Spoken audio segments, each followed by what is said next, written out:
Hello everyone, welcome to students training academy. आज हम बात करेंगे सीटेट के 21 जनवरी 2024 को जो एग्ज़ाम हुआ था उसके बारे में। ये पार्ट हमारा थर्ड है, यानी कि सोशल साइंस का पेपर है। प्रेरी को विश्व का धान्य घर भी कहते हैं। इस प्रदेश में अत्यधिक गेहूं के उत्पादन में सहायक परिस्थितियों का चुनाव कीजिए। पहला है कि ये लोग प्रौद्योगिकी का उपयोग नहीं करते हैं। दूसरा है कि ये लोग बहुत परिश्रमी होते हैं। तीसरा है कि कृषि की वैज्ञानिक विधियों का यहाँ प्रयोग किया जाता है। और चौथा, इस प्रदेश में वर्षा की कमी है। तो बताइए, पहला ऑप्शन है कि सी और डी सही है, दूसरा है कि और बी सही है, तीसरा है कि बी और सी सही है, चौथा है कि और डी सही है। तो कह रहा है कि प्रेरी को विश्व का धान्य घर कहते हैं। गेहूं के उत्पादन में सहायक परिस्थितियों का चुनाव कीजिए। तो इसमें है प्रौद्योगिकी का चुनाव नहीं करते, तो निगेटिव में चला गया था। मैंने कहा था निगेटिव पॉजिटिव देख लेना। नहीं करते, अगर प्रौद्योगिकी का टेक्नोलॉजी का उपयोग नहीं करेंगे तो गेहूं का उत्पादन ज़्यादा हो जाए, बिल्कुल भी नहीं होगा, कम होगा उत्पादन। लेकिन इसमें ज़्यादा हो रहा है तो पहला आंसर कट जाएगा। तो पहला देखो इन दोनों में, तो ये तो हट गए। फिर ये लोग परिश्रमी होते हैं, बिल्कुल सही बात है, परिश्रमी तो होते हैं तभी तो वो गेहूं का उत्पादन ज़्यादा होगा। जिस चीज़ में हम परिश्रम ही नहीं करेंगे वहाँ उत्पादन कैसे होगा ज़्यादा। तीसरा है कि कृषि की वैज्ञानिक विधियों का प्रयोग किया गया है, बिल्कुल सही बात है, प्रयोग तो किया गया है। चौथा, इस प्रदेश में वर्षा की कमी है, बिल्कुल गलत हो जाएगा। अगर वर्षा की कमी होगी तो गेहूं का उत्पादन अच्छा कैसे होगा। धान्य घर तो नहीं कहेंगे ना उसे, बल्कि वो कह रहा है, तो डी वाला भी गलत है, डी वाला इसमें गलत है, तो सही आंसर हो जाएगा बी और सी। ठीक है, आगे बढ़ते हैं। आगे हमारा अगला क्वेश्चन कह रहा है कि एक ग्लोब पर खींची गई रेखाओं को अक्षांश और देशांतर के रूप में जाना जाता है। ये रेखाएं किस उद्देश्य को पूरा करती हैं। पहला कह रहा है कि पृथ्वी पर हल रेखाएं हैं तथा पृथ्वी की भौतिक विशेषताओं को इंगित करती हैं। दूसरा कह रहा है कि ग्लोब पर डिजाइन बनाने के लिए। तीसरा है पृथ्वी पर स्थानों को ढूंढने के लिए। चौथा है ग्लोब को सुंदर बनाने के लिए। देखो, डिजाइन बनाने के लिए, सुंदर बनाने के लिए तो होगा नहीं। अब इन दोनों में बच्चा कंफ्यूज हो गया था, तो हमारा सही आंसर हो जाएगा ऑप्शन सी, यानी कि पृथ्वी पर स्थानों को ढूंढने के लिए। ठीक है, एक जो ग्लोब होता है उस पर रेखाएं क्यों खींचते हैं, वो खींचते हैं हम पृथ्वी पर जो स्थान होता है उसको ढूंढने के लिए। ठीक है, अगला क्वेश्चन कह रहा है कि पृथ्वी के चारों ओर फैली वायु की पतली परत को वायुमंडल कहते हैं। क्या चीज वायु को पृथ्वी के चारों ओर बनाए रखती है। ऑप्शन ए है चांद का गुरुत्वाकर्षण बल। दूसरा कह रहा है कि पृथ्वी का गुरुत्वाकर्षण बल। तीसरा कह रहा है कि सूर्य की उष्मा। चौथा कह रहा है कि पृथ्वी पर चट्टानों और महासागर। सही आंसर हो जाएगा ऑप्शन बी, पृथ्वी का गुरुत्वाकर्षण बल। ठीक है, पृथ्वी के चारों ओर फैली वायु की पतली परत को वायुमंडल कहते हैं, और ये हमें पृथ्वी का गुरुत्वाकर्षण बल चीज वायु को पृथ्वी के चारों ओर बनाए रखती है। ठीक है, आगे बढ़ते हैं। आगे हमारा अगला क्वेश्चन तर्क और अभिकथन वाला है। हमारा तर्क कह रहा है कि रूढ़िबद्ध धारणाएं लोगों को ऐसे काम करने से रोकती हैं जिनमें वे अच्छे हों। बिल्कुल सही बात है। रूढ़िबद्ध धारणाएं के बारे में मैंने आपको बताया था कि ऐसी धारणा जो बहुत समय पहले से चली आ रही हैं। जैसे कि जो लड़का होता है वो किचन में खाना नहीं बना सकता, चाहे वो कितना अच्छा ही शेफ हो, और लड़कियां बाहर जाके काम नहीं कर सकती, चाहे वो कितना अच्छा काम करती हो। तो उनके अंदर जो प्रतिभा होती है उसको रोकती हैं, यानी कि ऐसे काम करने से रोकती है जिन्हें वे अच्छे होते हैं। ठीक है, जिनमें जो प्रतिभाशाली होते हैं। तर्क कह रहा है कि रूढ़िबद्ध धारणाएं हमें व्यक्ति में अनोखे गुण और कौशलों को देखने से रोकती है, तो उन्हें एक प्रकार के खांचे में जड़ देती है। बिल्कुल सही बात है। क्या होता है कि अगर पुरुष के अंदर शेफ बनने की योग्यता है, यानी कि बहुत अच्छा वो खाना बना सकता है, तो वो शेफ बन सकता है। और जो लड़कियां होती है वो पायलट बन सकती हैं, वो अच्छे से वाहन उड़ा सकती हैं। लेकिन हम लोग क्या कर रहे हैं कि उनके अंदर इस प्रतिभा को देख नहीं पा रहे हैं, उनके गुण और कौशल को देखने से मैं क्या कर देती है, रोक रही हैं। क्यों? क्योंकि हमें जो है ये हमारी रूढ़िबद्ध धारणाएं हैं, इसीलिए। ठीक है, हमने जैसा जो पहले समय से चला आ रहा है वही सही मानते हैं। तो ए और दोनों सही है और सही व्याख्या कर रहा है। ठीक है, ऑप्शन बी सही हो जाएगा, की ओर भी सही है और व्याख्या भी बिल्कुल सही से कर रहा है। अगला कह रहा है कि भारत और बांग्लादेश पटसन जूट के अग्रणी उत्पादक हैं। पटसन की वृद्धि को बल प्रदान करने वाले कथनों का चयन कीजिए। पहला है कि ये जलोढ़ मृदा में अच्छे ढंग से विकसित होता है। दूसरा कह रहा है कि उसे उच्च तापमान की आवश्यकता होती है। तीसरा कह रहा है इसे निम्न तापमान और निम्न वर्षा की आवश्यकता होती है। चौथा कह रहा है इसमें भारी वर्षा और आर्द्रता की आवश्यकता होती है। तो सही विकल्प का चयन करना है। पहला कह रहा है ए सी डी सही है, दूसरा कह रहा है कि ए बी सी सही है, तीसरा कह रहा है कि ए बी डी सही है, और चौथा कह रहा है बी सी डी सही है। देखो, जलोढ़ मृदा में अच्छे ढंग से विकसित होती है, बिल्कुल सही बात है। उच्च तापमान की आवश्यकता होती है कि निम्न तापमान की। अब बी और सी में से तो कोई एक ही सही होगा, क्योंकि इसमें उच्च तापमान लिखा है, इसमें निम्न तापमान लिखा है। तो बताइए, बी और सी में से अगर एक सही है तो बी और सी एक साथ हो नहीं सकते, बी और सी एक साथ हो नहीं सकते। बी और सी, हाँ इन दोनों में से बताइए एक होगा।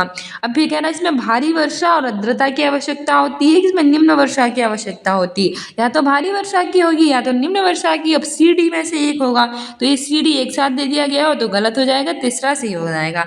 अगर आप क्वेश्चंस को हटा पाएंगे, अगर ऑप्शंस को आप सही से, अगर आप ऑप्शंस को सही से पढ़ेंगे तो आपको पता चल जाएगा इसमें से एक दो ऑप्शंस तो यूँ हट जाएंगे, और यूँ हट जाएंगे तो हमारा सही आंसर तीसरा हो जाएगा। ठीक है, इसलिए जलोढ़ मृदा को अच्छे रंग से विकसित होता है, इसे उच्च तापमान की आवश्यकता होती है, और इसमें भारी वर्षा और आर्द्रता की आवश्यकता होती है, निम्नतम निम्न वर्षा नहीं चाहिए होती है। ठीक है, ए बी डी और हमारा सही आंसर हो जाएगा। आगे बढ़ते हैं। आगे हमारा अगला क्वेश्चन कह रहा है कि आतपन की अवधारणा पढ़ने का सबसे अच्छा तरीका, आतपन की अवधारणा पढ़ाने का सबसे अच्छा तरीका कौन सा है? ऑप्शन ए है सर्वेक्षण, ऑप्शन बी है केस स्टडी, ऑप्शन सी है विचार मंथन, ऑप्शन डी है प्रदर्शन। देखो, सर्वे करो, डेमो प्रदर्शन करो, विचार मंथन करो, इन सबसे तो कुछ नहीं होगा। अगर आतपन पढ़ाना चाहते हैं तो केस स्टडी से आंसर हो जाएगा। ठीक है, आगे बढ़ते हैं। अगला क्वेश्चन कह रहा है कि निम्न अभिकथन ए और कारण आर पर विचार करें और सही विकल्प का चयन करें। अभिकथन ए है कि विद्या विशेष जो सामाजिक विज्ञान को बनाती है वह इतिहास, भूगोल, राजनीति विज्ञान और अर्थशास्त्र। बिल्कुल सही बात है, मैंने आपको बताया था कि हिस्ट्री, जियोग्राफी, पॉलिटिकल साइंस और इकोनॉमी ये सब हमारी आती हैं सामाजिक विज्ञान में, तो पहला सही है। इन विद्या विशेषों में अंतः संबंध है, तो बताइए ये गलत है परंतु आर सही है। दूसरा कह रहा है कि दोनों सही है और व्याख्या भी सही कर रहा है। तीसरा कह रहा है सही तो है लेकिन व्याख्या नहीं कर रहा है। चौथा कह रहा है कि ये सही है परंतु आर गलत है। सही आंसर इसमें हमारा हो जाएगा ऑप्शन, सही आंसर हो जाएगा हमारा ऑप्शन बी, ए और आर दोनों सही है और व्याख्या भी बिल्कुल सही से ये कर रहा है। ठीक है, आगे बढ़ते हैं। आगे हमारा अगला क्वेश्चन कह रहा है कि लोकतंत्र में एक निश्चित समय अंतराल के पश्चात ही चुनाव क्यों होते हैं? पहला है कि सरकार का उत्तरदायित्व सुनिश्चित करने के लिए, दूसरा है कि दलों की समान राजनीतिक भागीदारी सुनिश्चित करने के लिए, तीसरा है कि राजनीतिक वाद विवाद तथा जन संवाद को प्रोत्साहित करने के लिए, और चौथा है एक प्रथागत प्रक्रिया है। तो पहला कह रहा है कि ए बी सी डी सभी सही है, दूसरा कह रहा है कि ए बी सी सही है, तीसरा कह रहा है कि बी सी डी सही है, चौथा कह रहा है कि ए बी और डी सही है। सही आंसर इसमें हमारा हो जाएगा, सही आंसर हो जाएगा हमारा ए बी सी। ठीक है, ऑप्शन बी सही है, यानी सरकार का उत्तरदायित्व को सुनिश्चित करने के लिए, दलों की समान राजनीतिक भागीदारी को सुनिश्चित करने के लिए, और राजनीतिक वाद विवाद तथा जन संबंध को प्रोत्साहित करने के लिए। ये एक प्रथागत का प्रक्रिया इसके लिए नहीं होते हैं। ठीक है, तो ए बी सी हमारा सही आंसर हो जाएगा। आगे बढ़ते हैं। हमारा अगला क्वेश्चन कह रहा है कि अगला क्वेश्चन कह रहा है कि निम्नलिखित में से कौन सा स्रोतों के बारे में सही है? पहला कह रहा है कि वे अधिक ठोस प्रकृति के होते हैं, दूसरा है कि वे सभी ऐतिहासिक प्रकृति के होते हैं, तीसरा कह रहा है कि वे वस्तुनिष्ठ होते हैं, और चौथा कह रहा है कि इसमें प्रत्यक्षदर्शियों के ब्यौरे अथवा व्यक्तिगत पत्र भी शामिल हैं। तो सही विकल्प चुनना है। पहला कह रहा है कि ए सी डी सही है, दूसरा कह रहा है ए और डी सही है, तीसरा कह रहा है कि ए और बी सही है, चौथा कह रहा है हमारा कि ए बी और सी सही है। तो सही आंसर इसमें हमारा हो जाएगा ऑप्शन ए सही हो जाएगा, ए सी डी सही है, यानी कि वे ठोस प्रकृति के होते हैं, वे वस्तुनिष्ठ होते हैं, उसमें प्रत्यक्षदर्शियों के ब्यौरे और व्यक्तिगत पत्र भी शामिल है, वे सभी ऐतिहासिक प्रकृति के होते हैं, ये गलत हो जाएगा। ठीक है, ऑप्शन ए हमारा सही हो जाएगा। आगे बढ़ते हैं। अगला क्वेश्चन हमारे कह रहा है अभिकथन और कारण वाला है। हमारा अभिकथन ये है कि खुली पुस्तक परीक्षा रटकर सीखने से हटकर किताबों के साथ संबंध स्थापित करने पर केंद्रित होती है। कारण कह रहा है कि खुली पुस्तक परीक्षा विद्यार्थियों के भार को कम करती है, क्योंकि इससे उन्हें परीक्षा की तैयारी पहले से नहीं करनी पड़ती। तो केवल आर सही है, दोनों सही है, व्याख्या कर रहा है। दूसरा कह रहा है व्याख्या नहीं कर रहा है, सही है। तीसरा कह रहा है केवल ए सही है। तो सही आंसर इसमें हमारा हो जाएगा ऑप्शन केवल ए सही है, यानी कि हमारा जो ऑप्शन डी है वो सही हो जाएगा। ठीक है, जो खुली पुस्तक परीक्षा है वो रटकर सीखने से हटकर किताबों के साथ संबंध स्थापित करने पर केंद्रित होती है, ये सही है। लेकिन खुली पुस्तक का भार तो कम करती है, लेकिन तैयारी पहले से नहीं करवाती है, इसीलिए ये सही है और आर गलत है। लेकिन ऐसा कोई ऑप्शन नहीं दिया गया है, इसलिए केवल ये सही है। अगला क्वेश्चन हमारे कह रहा है कि एक दृढ़ देश का विकास करने के लिए सतर्क और सजग जनता आवश्यक है। ऑप्शन ए है एक तंत्र, ऑप्शन बी है राजतंत्र, ऑप्शन सी है लोकतंत्र, ऑप्शन डी है गुटतंत्र। सही आंसर हमारा हो जाएगा ऑप्शन सी लोकतंत्र, यानी कि डेमोक्रेसी। एक दृढ़ लोकतंत्र का विकास करने के लिए सतर्क और सजग जनता आवश्यक है। ठीक है, अगला क्वेश्चन कह रहा है कि राज्य शासन की कार्यप्रणाली से संबंधित निम्नलिखित कथनों प्रश्नों ए और बी पर विचार करें। प्रेस वार्ता का क्या उद्देश्य होता है? विधानसभा में होने वाली बहस से किस तरह अलग है? बी कह रहा है कि उन निर्वाचित प्रतिनिधियों के लिए किस शब्द का प्रयोग होता है जो सत्ता दल के सदस्य नहीं होते तो सरकार के फैसलों पर सवाल उठाते हैं। तो सही विकल्प चुनना है। पहला कह रहा है कि ए और बी तथ्यात्मक ज्ञान की जांच करते हैं। दूसरा कह रहा है कि ये संकल्पनात्मक ज्ञान की जांच करता है, जबकि बी तथ्यात्मक ज्ञान की। तीसरा कह रहा है कि ये तथ्यात्मक ज्ञान की जांच करता है और बी संकल्पनात्मक ज्ञान की। चौथा कह रहा है कि दोनों और भी संकल्पनात्मक ज्ञान की जांच करते हैं। तो सही आंसर इसमें हमारा हो जाएगा आंसर हो जाएगा ऑप्शन बी। जो ए होता है वो संकल्पनात्मक ज्ञान की जांच करता है, जबकि बी जो है वो तथ्यात्मक ज्ञान की जांच करता है। ठीक है, अगला क्वेश्चन कह रहा है कि सामाजिक विज्ञान के मूल्यांकन के दौरान निम्नलिखित प्रश्न इसका उद्देश्य समझने में मदद करेंगे। पहला है कि पाठ्यक्रम में किन कौशलों पर बल दिया गया है। दूसरा क्या है कि क्या यह किसी एक मानक पाठ्य पुस्तक से लिया गया है, कई पाठ्य पुस्तकों से। तीसरा कह रहा है कि पाठ्यक्रम की रूपरेखा कितनी विस्तृत है। और चौथा कह रहा है कि अधिगमकर्ता से सामाजिक विज्ञान के प्रत्येक कौशल में किस स्तर की सक्षमता अपेक्षित है। तो सही विकल्प चुनना है। पहला कह रहा है कि ए बी डी सही है, दूसरा कह रहा है कि और बी सही है, तीसरा कह रहा है कि और डी सही है, चौथा कह रहा है कि ए बी सी सही है। ठीक है, तो सही आंसर इसमें हमारा हो जाएगा ऑप्शन सही आंसर हो जाएगा ऑप्शन 4 ए बी और सी सही है। यानी पाठ्यक्रम में किन कौशलों पर बल दिया गया है या कि क्या यह किसी एक मानक पाठ्य पुस्तक से लिया गया एक पाठ्य पुस्तकों से। और सी है पाठ्यक्रम की रूपरेखा कितनी विस्तृत है। ठीक है, सभी सही हो जाएंगे। जबकि गलत है अधिगमकर्ता से सामाजिक विज्ञान के प्रत्येक कौशल में किस स्तर की सक्षमता अपेक्षित है। अगला क्वेश्चन कह रहा है कि निम्नलिखित में से किस विषय में शिक्षण के लिए टी चार्ट अति उपयुक्त रहेगा। पहला है कि आयु, जेंडर, नस्ल इत्यादि जैसी जनसांख्यिकी चरों के विवरण के लिए वितरण के। दूसरा कह रहा है शासक के शासनकाल का सार देने के लिए। तीसरा है विशेष काल में ऐतिहासिक घटनाओं जैसे कि युद्ध, क्रांतियां अथवा सामाजिक आंदोलनों में पदानुक्रम व दिखाने के लिए, आधुनिक इतिहास पढ़ाने के लिए। चौथा कह रहा है सही आंसर आपको तो पता हो जाएगा कि ट्री चार्ट हमने अब से क्यों बनवाया था, क्योंकि हमें विशेष काल में ऐतिहासिक घटना जैसे कि युद्ध है, क्रांति है अथवा सामाजिक आंदोलन उसके पदानुक्रम को चित्र दिखाने के लिए। ठीक है, अगला क्वेश्चन कह रहा है कि निम्नलिखित में से कौन सा सतत और व्यापक मूल्यांकन की विशेषता नहीं है। देखो ये पूछा है नहीं है। पहला है विद्यार्थी के अंक आधारित काल मूल्यांकन पर केंद्रित है। दूसरा कह रहा है कि मूल्यांकन को शिक्षण अधिगम प्रक्रिया का अभिन्न अंग बनाता है। चौथा कह रहा है कि विद्यार्थी के व्यक्तित्व के सर्वांगीण विकास पर केंद्रित है। और चौथा कह रहा है कि विद्यार्थी के शैक्षिक विकास के शैक्षिक पहलुओं का भी आकलन करता है। सेंस हो जाएगा विद्यार्थियों के अंक आधारित कार्य मूल्यांकन पर केंद्रित है।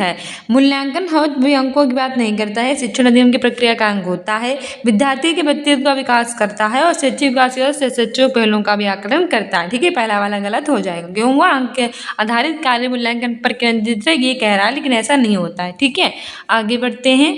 हमारा अगला क्वेश्चन कह रहा है कि दो मौलिक अधिकार जिनकी मांग पर हस्ताक्षर समूह बल दे सकते हैं ताकि उनके साथ भी गरिमा में और समानता का व्यवहार किया जाए, वे कौन कौन से हैं। समानता का अधिकार है, सांस्कृतिक और शैक्षणिक अधिकार है, शोषण के विरुद्ध अधिकार है कि स्वतंत्रता का अधिकार है। तो इसमें से हमें सही विकल्प चुनना है। पहला कह रहा है कि ए और डी सही है, दूसरा कह रहा है कि ए और बी सही है, तीसरा कह रहा है कि बी और सी सही है, चौथा कह रहा है सी और डी सही है। सही आंसर हमारा हो जाएगा अधिकार होगा, सांस्कृतिक और शैक्षणिक अधिकार होगा। ठीक है, शोषण और स्वतंत्रता नहीं होगा। तो ए और बी हमारा सही हो जाएगा। कौन से ऑप्शन में ए और बी सही है? ऑप्शन बी सही हो जाएगा, ए और बी सही है। ठीक है, आगे बढ़ते हैं। अगला क्वेश्चन कह रहा है कि निम्नलिखित में से कौन सा संसाधन रणनीति एक सामाजिक विज्ञान की कक्षा को समावेशी बना सकती है। पहला है कि केवल पाठ्य पुस्तकों से उत्तर देने के लिए प्रोत्साहन करना, बिल्कुल गलत है। दूसरा है कि विभिन्न समुदायों और क्षेत्रों के लोगों की कहानियों और तस्वीरों का प्रदर्शन करके। तीसरा है कि केवल समाज के प्रबुद्ध विचारों को सिखाना, गलत। और आसपास के उदाहरणों से बचना क्यों कहिए समावेशी केवल। सही आंसर ऑप्शन बी हो जाएगा, विभिन्न समुदाय और क्षेत्रों के लोगों की कहानियों और तस्वीरों का प्रदर्शन करना। ठीक है, आगे बढ़ते हैं। ठीक है, आगे बढ़ते हैं। अगला हमारा क्वेश्चन कह रहा है कि निम्न में से सामाजिक विज्ञान पढ़ने के कौशल आधारित उद्देश्य की पहचान करें। पहला है कि महाद्वीपों का ज्ञान प्राप्त करना, दूसरा है कि विभिन्न समाज में रहने वाले लोगों की संस्कृतियों को समझना, तीसरा है नक्शा बनाने की क्षमता को विकसित करना और चौथा है अंतर और विविधता के लिए आदर विकसित करना। सही आंसर हो जाएगा इसमें हमारा ऑप्शन सही आंसर हो जाएगा ऑप्शन बी, विभिन्न समाज में रहने वाले जो लोग होते हैं उनकी संस्कृतियों को समझना। ठीक है, सामाजिक विज्ञान पढ़ाने के कौशल आधारित उद्देश्य है। अगला क्वेश्चन कह रहा है कि भारतीय संविधान धार्मिक और भाषाई अल्पसंख्यकों की सुरक्षा का प्रावधान मौलिक अधिकारों से करता है। यह अनुमान लगाता है कि ऑप्शन ए है कि बहुसंख्यकों द्वारा संभाव्य सांस्कृतिक प्रभुत्व के साथ अल्पसंख्यकों की सुरक्षा करता है। दूसरा है कि यह बहुसंख्यकों द्वारा किसी तरह के भेदभाव से अल्पसंख्यकों की सुरक्षा करता है। तीसरा कह रहा है कि अल्पसंख्यकों के हितों की सुरक्षा करता है। चौथा है कि अल्पसंख्यकों को आर्थिक अवसरों की गारंटी प्रदान करता है। पहला कह रहा है कि ए और बी सी डी सही है। दूसरा कह रहा है कि ए बी सी सही है। तीसरा कह रहा है कि बी सी डी सही है। चौथा कह रहा है कि ए बी डी सही है। तो सही आंसर इसमें हमारा हो जाएगा ऑप्शन। तो इसमें देखो आर्थिक अवसरों की गारंटी तो नहीं मिलती, ये तो नहीं कहा जाता कि तुम्हें पैसा मिलेगा ही मिलेगा। तो डी वाला तो हटा दीजिए, डी वाले हट गए, तो इसका आंसर ए बी सी सही हो जाएगा। ठीक है, भारतीय संविधान धार्मिक और भाषाई अल्पसंख्यकों की सुरक्षा का प्रावधान मौलिक अधिकारों से करता है और यह अनुमान लगाता है कि बहुसंख्यकों द्वारा संभाव्य सांस्कृतिक प्रभुत्व के समक्ष अल्पसंख्यकों की सुरक्षा करेगा, बहुसंख्यकों द्वारा किसी तरह के भेदभाव से अल्पसंख्यकों की सुरक्षा करेगा और हितों की भी सुरक्षा करेगा, लेकिन आर्थिक अवसरों की गारंटी नहीं देगा। इसलिए ये बी सी सही हो जाएगा। ठीक है, अगला क्वेश्चन कह रहा है कि भारतीय न्यायपालिका बिना किसी भय अथवा बाहरी दबाव के कानून का शासन की रक्षा करती है, सरकार के कार्यों पर प्रभावी नियंत्रण बनाए रखती है, जिसकी वजह है ऑप्शन ए है भारतीय संविधान में प्रतिष्ठापित लोकतांत्रिक मूल्य, ऑप्शन बी है भारत में न्यायपालिका की सर्वोच्चता, ऑप्शन सी है भारत में न्यायपालिका की स्वतंत्रता, ऑप्शन डी है न्यायिक सक्रियवाद। तो इसमें हमारा सही आंसर हो जाएगा ऑप्शन सी, भारत में न्यायपालिका की स्वतंत्रता। भारत में न्यायपालिका स्वतंत्र है, इसीलिए ये सब हो रहा है। ठीक है, अगला क्वेश्चन कह रहा है कि उन तत्कालिक उपायों की पहचान कीजिए जो महिलाओं की सुरक्षा तथा उन्हें नौकरी करने, पारिवारिक आय में योगदान करने और आत्मनिर्भर बनाने में सुरक्षा प्रदान करेगी। ऑप्शन ए है बालवाड़ियों का प्रबंध, ऑप्शन बी है संसद में महिलाओं के लिए सीटों का आरक्षण, ऑप्शन सी है व्यवसायिक सुरक्षा का प्रावधान, ऑप्शन डी है रात की पाली शिफ्ट के लिए ले जाने की सुविधा। तो लेने और ले जाने की सुविधा करोगे तो औरतों के लिए अच्छा होगा, व्यवसायिक सुरक्षा करनी चाहिए, बालवाड़ियों का प्रबंध करना चाहिए, लेकिन संसद में महिलाओं के लिए सीटों का आरक्षण ये अच्छा तो है, लेकिन तत्कालिक उपाय नहीं है। ठीक है, तत्कालिक पूछा तो बी वाला जो है वो हट जाएगा, इसीलिए हमारा ए सी डी सही हो जाएगा। वैसे ये भी करना चाहिए, लेकिन हमारा तत्कालिक उपाय नहीं हो सकता। अगला क्वेश्चन कह रहा है कि भारत के गांवों से किसानों के कई आत्महत्या के मामले की रिपोर्टें आई हैं। बिल्कुल सही बात है, भारत में आपने मूवी भी एक देखी होगी, अरे ये तो मैंने आपको कराया भी था, प्रीवियस ईयर में ऐसा कुछ आया था, तो मैंने आपको बताया था, मैंने उदाहरण दिया था आपको, नेवी मूवी जो आई थी जवान, उसके बारे में। उसमें जो किसान होता है वो आत्महत्या कर लेता है, जिसका वो बदला लेती है लड़कियाँ। तो उसी में से एक क्वेश्चन था कि किसान कई आत्महत्या करते हैं। बिल्कुल सही बात है, क्यों करते हैं? क्योंकि मानसून का अभाव, कर्ज ऋण चुका पाने की अक्षमता किसानों में दुखों का कारण बनती है। ये भी बिल्कुल सही बात है, उसमें जो किसान था वो अपना ऋण नहीं चुका पाया था बैंक से, इसीलिए उसने आत्महत्या कर ली थी। इसलिए दोनों सही है, व्याख्या भी सही से कर रहा है, इसलिए ऑप्शन बी सही हो जाएगा। ये और दोनों सही है और व्याख्या कर रहा है। अगला क्वेश्चन कह रहा है हमारा, ये भी कथन और तर्क वाला है।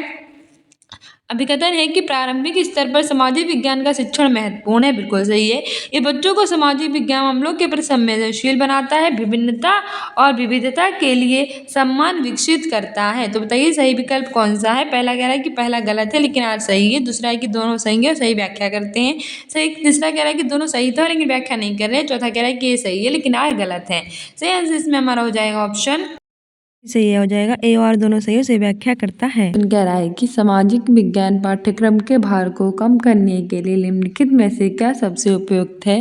पहला है कि तथ्यों के स्मरण पर न्यूनतम बल देना तथा समझने पर केंद्रित करना, बी है कि संकल्पनाओं के स्पष्टीकरण को केंद्रित करना, सी है कि परीक्षा निर्देशों के आधार पर और शिक्षक की विषय वस्तु से अनभिज्ञता के कारण पाठ्य पुस्तकों के कुछ विषय को छोड़ देना।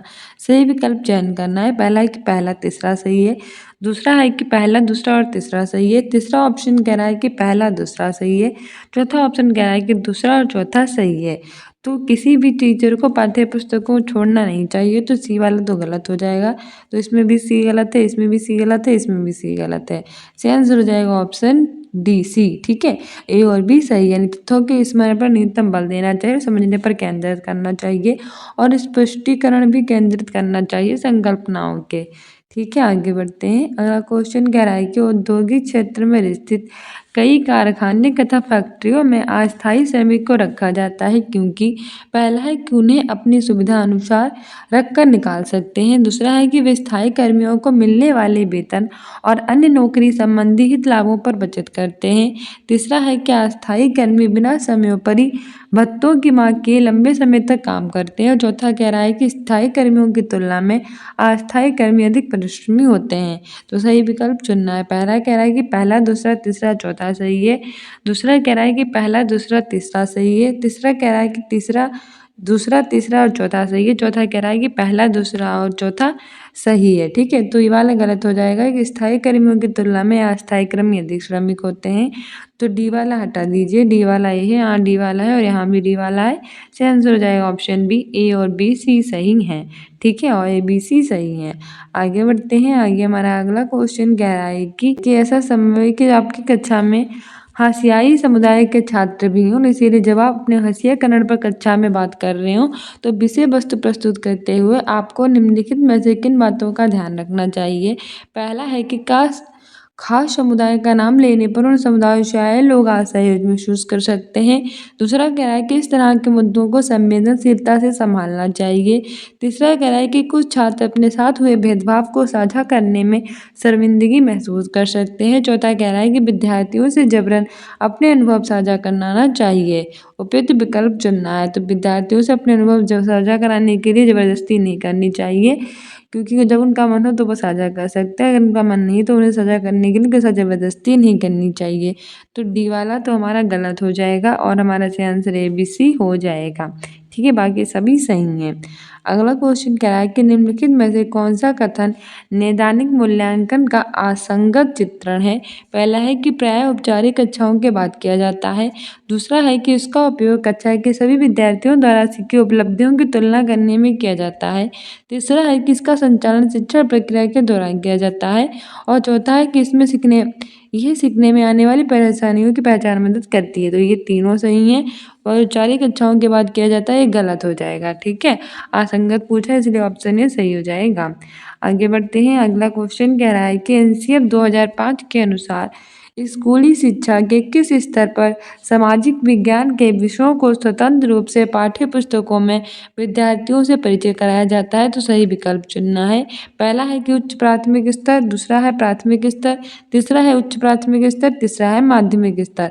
प्राथमिक स्तर तो होना ही, माध्यमिक स्तर होगा, लेकिन इसमें से होगा उच्च माध्यमिक स्तर होगा। ठीक है, यानी कि अपर सेकेंडरी स्टेज होगा। ठीक है, उच्च माध्यमिक स्तर। अगला क्वेश्चन कह रहा है कि धर्मनिरपेक्षता में राज्य धर्म के संबंध में एक सैद्धांतिक दूरी बनाए रखता है। इसका अर्थ है, पहला है कि संविधान में दिए गए आदर्शों के आधार पर राज्य धार्मिक मामले में हस्तक्षेप कर सकता है। दूसरा है कि राज्य और धर्म एक दूसरे के मामले में हस्तक्षेप कर सकते हैं। तीसरा है कि राज्य और धर्म एक दूसरे की सीमाओं का उल्लंघन नहीं कर सकते। और चौथा है कि आवश्यकता पड़ने पर राज्य धार्मिक मामलों को नियंत्रित कर सकता है। तो इसमें हमारा पहला तो बिल्कुल सही है कि संविधान में दिए गए आदर्शों के आधार पर राज्य धार्मिक मामलों में हस्तक्षेप कर सकता है।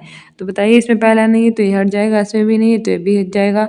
राज्य और धर्म एक दूसरे के मामले में हस्तक्षेप कर सकते हैं, राज्य और धर्म को उल्लंघन नहीं कर सकते, तो गलत हो जाएगा। आवश्यकता पड़ने पर राज्य धार्मिक मामलों को नियंत्रित कर सकता है, ये भी सही है। और आंसर हो जाएगा ऑप्शन डी, ए और डी सही है। ठीक है, आगे बढ़ते हैं। अगला क्वेश्चन कह रहा है कि सामाजिक विज्ञान के पद्धति के क्षेत्र में क्षेत्र कार्य यानी फील्ड वर्क से क्या लाभ है। पहला है कि विद्यार्थियों के ज्ञान परीक्षण में मदद करता है। दूसरा है कि छात्रों को प्रत्यक्ष ज्ञान प्रदान करता है। तीसरा है कि प्रस्तुत करना, प्रस्ताव करना और तर्क करने के कौशल विकसित करता है। चौथा है कि तथ्यों को याद रखने में मदद करता है। सही आंसर हमारा हो जाएगा ऑप्शन बी, छात्रों को प्रत्यक्ष ज्ञान जो होता है वो प्रदान होता है फील्ड कार्य के दौरान। ठीक है, अगला क्वेश्चन कह रहा है कि आदिवासी समाज की विशिष्टता का श्रेय दिया जाता है। पहला है कि जाति व्यवस्था के प्रचलन को, तो इसको तो नहीं दिया जाता। और जहाँ जहाँ पहला ऑप्शन है वो दूसरा है दूसरे प्रचलित धर्मों से भिन्न अनेक प्रकार के जनजातीय धर्मों के पालन को। तीसरा है कि विशिष्ट भाषा के प्रयोग को। चौथा है उच्च नीच की कम उपस्थिति को। तो सही उत्तर चुनना है। पहला कह रहा है कि पहला, दूसरा, तीसरा, चौथा सभी सही है। दूसरा कह रहा है कि पहला, दूसरा, तीसरा सही है। तीसरा कह रहा है कि दूसरा, तीसरा, चौथा सही है। चौथा कह रहा है कि पहला, दूसरा, चौथा सही है। और जाति व्यवस्था के प्रचलन को नहीं देता है। जहाँ जहाँ भी पहला है वो काट दीजिए। सही आंसर ऑप्शन सी हो जाएगा, बी सी डी। ठीक है, आगे बढ़ते हैं। अगला क्वेश्चन कह रहा है कि निम्नलिखित में से कौन से परियोजना कार्य की विशिष्टताएं हैं। पहला है कि विद्यार्थियों के पाठ्य पुस्तक से आगे जाने को मौका देती हैं। दूसरा है कि परियोजना कार्य घर पर ही करना चाहिए ताकि कक्षा में शिक्षण के लिए अधिक समय मिले। तीसरा है कि सामूहिक परियोजना कार्य विद्यार्थियों में सहयोगात्मक कौशल में विकास में मदद करती है। सही विकल्प चुनना है। पहला कह रहा है कि दूसरा और तीसरा सही है। दूसरा ऑप्शन कह रहा है कि केवल पहला सही है। तीसरा कह रहा है कि पहला दूसरा सही है। चौथा कह रहा है कि पहला तीसरा सही है। तो ये वाला तो गलत हो जाएगा, तो हमारा ऑप्शन बी जहाँ जहाँ है वो काट दीजिए। तो सही आंसर हमारा हो जाएगा ऑप्शन 4, एक और सी सही है। ठीक है, आगे बढ़ते हैं। अगला क्वेश्चन कह रहा है कि निम्नलिखित में से कौन सी कक्षा गतिविधि समाज में मीडिया की भूमिका के आलोचनात्मक दृष्टि से देखने में मदद करेगी। पहला है, क्या सरकार किसी खबर को टीवी पर चलाने से रोक सकती है? वह ऐसा क्यों करेगी? विषय पर छात्रों द्वारा कक्षा से परिचर्चा करवाना। दूसरा है कि किसी एक मुद्दे पर छात्रों को अलग अलग अखबारों के कतरनों को इकट्ठा करना और उनके विवरण की तुलना करना। तीसरा है कि छात्रों से व्हाट्सएप और अन्य सोशल मीडिया पर आई खबरों को एकत्र करवाना और उसका शैक्षणिक संसाधन के रूप में इस्तेमाल करना। सही विकल्प चुनना है तो तीसरा वाला नहीं, गलत हो जाएगा। तो जहाँ जहाँ भी तीसरा है वो काट दीजिए। सही आंसर हो जाएगा ऑप्शन बी, पहला दूसरा सही है। अगला क्वेश्चन कह रहा है कि निम्नलिखित में से कौन सा कथन परिप्रश्न उपागम से संबंध में सही है। पहला है कि समस्याओं को सुलझाने में क्षमताओं को प्रोत्साहित करता है, बिल्कुल सही है। दूसरा है कि साक्ष्य कर्तृत्व मूल्यांकन करने के तरीका पता लगाने में मदद करता है, ये भी सही है। तीसरा है कि शिक्षा के अधिगम की गति को तय करती है। चौथा है कि एक जल्दी से सीखने का तरीका है। जल्दी से सीखने का तरीका तो है नहीं, आंसर हो जाएगा तो डी हमारा वाला ऑप्शन हटा ए दीजिए। और और बी जहाँ भी सही है। आगे बढ़ते हैं और अगला क्वेश्चन कह रहा है कि निम्नलिखित प्रश्न टिप्पणियां अपनी एक कक्षा में विद्यार्थियों से प्राप्त की। इनमें से कौन सा प्रश्न विद्यार्थियों को गरीबी व असमानता के मुद्दे को आलोचनात्मक दृष्टि को प्रतिबिंबित करती है। पहला है कि सरकार गरीबों को मुफ्त सामान क्यों देती है, वह आलसी नहीं बना देगी, ये गलत है। दूसरा है कि ऐसा क्यों है कि विलासकरण भिखारी को हम ट्रैफिक सिग्नल पर देख पाते हैं। तीसरा है कि गरीब लोग अपनी जीवन स्थिति सुधारने के लिए और अधिक मेहनत क्यों नहीं करते। चौथा है कि भारत कब विकसित होगा और गरीबी से मुक्त होगा। सही आंसर हो जाएगा ऑप्शन बी, ऐसा क्यों है विलासकरण भिखारी दोनों को हम ट्रैफिक सिग्नल पर देख पाते हैं। ठीक है, आगे बढ़ते हैं। सो कल हम बात करेंगे इंग्लिश लैंग्वेज के बारे में। ठीक है, इससे पहले मैंने सारे सीटेट के पेपर करा रखे, ना देखे तो देख लेना। मिलते हैं नेक्स्ट वीडियो में। Thank you, bye, keep loving, keep watching, keep sharing.